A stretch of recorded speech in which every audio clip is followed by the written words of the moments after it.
you may not be getting the most out of your hip thrust. And here's why.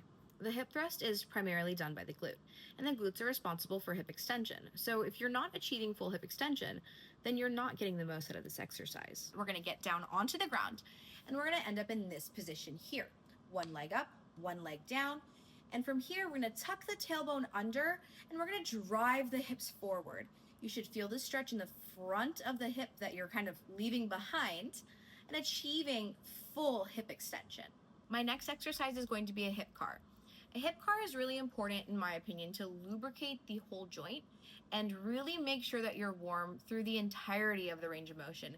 The hip has a lot of range of motion, so the more that you can do to facilitate it, the better off you'll be in the end. So to do my hip car, I have a handy dandy ballet bar.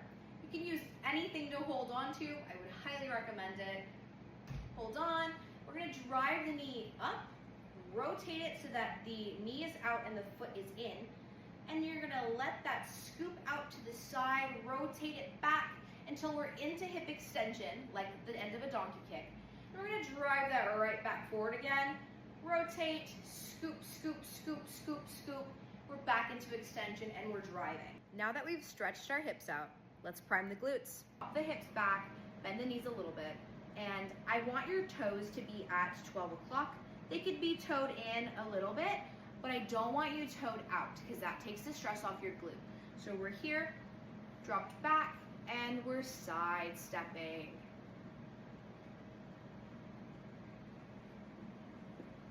What I don't want to see is teapotting. You are not a little teapot. You are nice and stable. You're gonna stand on one leg, drop the hip back, bend that knee a little bit, just like in that side step, and you're gonna pee on a fire hydrant. The important thing here is that that stance leg is stable. That knee should be right over that ankle. I shouldn't see your knee collapse or drive out too crazy. It's right over the top. And you'll feel this working both sides. Save this video so you can give these exercises a try before your next big glute day, and follow Alpha MD for more videos just like this.